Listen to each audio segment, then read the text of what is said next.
Yo, yo, yo. If you tuned into me, you watching Gully TV. Good morning, everybody.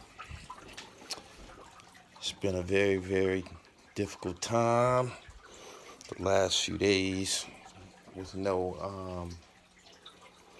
NBA, no NFL, no collegiate sports. This is like a different experience for a man. Um, I don't, I can't recall not having sports in my life.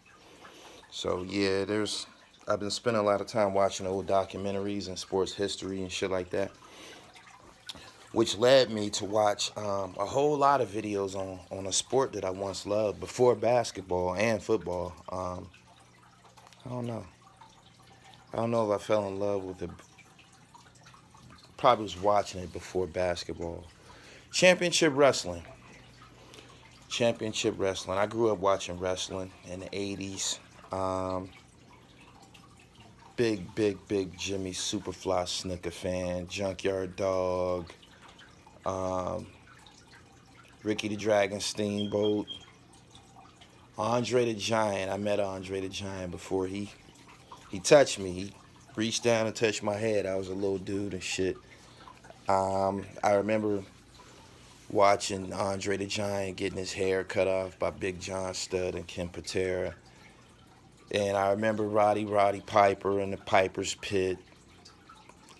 Me and Gene Okerlund. Sergeant Slaughter, I can go on and on, but it's a very, very integral part of my childhood. Me and my cousins, we went to watch wrestling and we did the moves at home. I had a little sister. She done been suplex, DDT, and all kind of shit, right? Um, Watching a lot of these old wrestling videos, it really disturbed me. It actually hurt my feelings. Very sad. Growing up, when we was watching wrestling, adults and people was always saying, "Yo, that shit fake. Yo, don't get into that. That's not real. It's fake. It's fake. Those moves are fake. The is fake. Like that's all fake." We were under the impression that they had like blood packets in their mouth, and when Abdullah the Butcher hits you, they bite the blood packet and starts bleeding. I don't know. That could be true. I don't know if it is or not. But yeah, the some of the abuses and stories that I've been watching the last couple of days, it's like nothing good became of wrestling, um, and the people who participated in it. Again, I said that we were always taught that it was fake. Looking at the conditions and the outcome of all of these championship wrestling stars, it couldn't have been fake. It couldn't have been fake. Sid Vicious really broke his leg all the fuck up. I think in like '92 or something like that. So many people had injuries that you just wouldn't imagine and couldn't imagine from executing these wrestling moves. And they ended up with brain damage and CTE and a bunch of other shit. And I'm like, damn, man, like that shit was real. And they had little kids. You got kids. We was watching that shit. We in the project suplexing niggas and pile driving. We could have broke somebody's neck, or just we could have destroyed somebody's childhood, man. Like imitating what we seen on TV. Um, Story after story after story. These guys die in their 30s and shit. Not all of them, but a good portion of our heroes, superstar wrestlers, they died. I was watching this. I'm like, God damn! Like my whole generation of wrestlers is basically deceased, except for like the high profile ones, like Hulk Hogan, and I can't name who else I would assume that is still around. Terrible endings. Some of them commit suicide. A lot of them died from heart failure and ailments that were very obviously associated with steroid use. When you look at a wrestler, Ultimate Warrior, and all these different guys, they're huge big freaks. I imagine that I've heard this mentioned before, Vince McMahon, he loved the freaks, the big guys like Triple H and all those guys. Those are the guys who was getting top-notch dollars. Um, the steroids destroy these guys, man. I don't know if you can be a championship wrestler by training naturally. The steroids destroyed them. It destroyed all of them. It destroyed all of them. Like, if you look up these videos, heart attack after heart attack after heart attack after heart attack. And if they wasn't it wasn't a heart ailment, it was probably a drug overdose or alcoholism.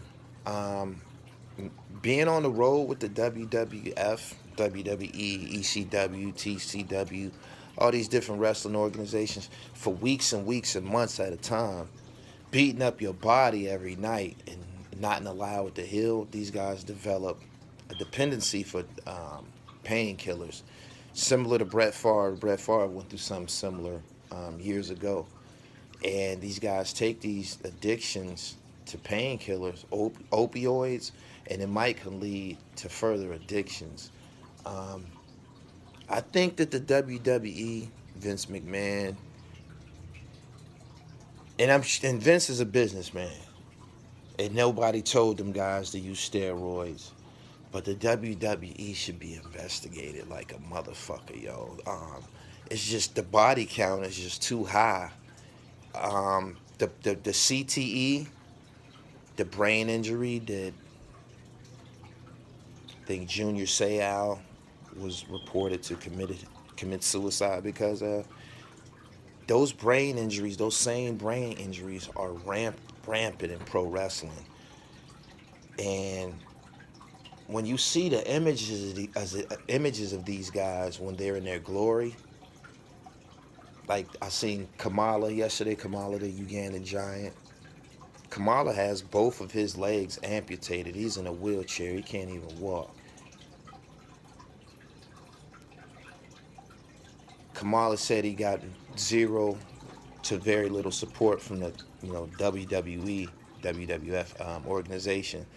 I've heard other people say this too. As a matter of fact, um, one of the female wrestlers ended up selling her WWF Hall of Fame ring. Trying to pay her bills and shit like that. The stuff that I watched on these videos, it was just too much carnage. This is almost like, damn, do the rest of the world know about this shit? All of them, all of their endings were tragic. Like, I'm looking at Lex Luger, one of the biggest white boys, big physique, superstar.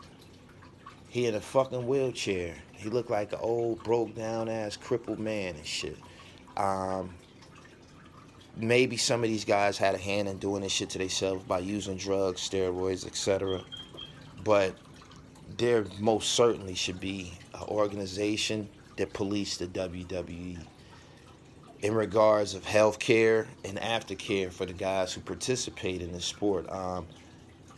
There was stories of how they just drop people like a record label. You could be working with a company for years and they feel that they got new talent, or they might feel that you're overweight, whatever reason, they just drop you, no questions asked.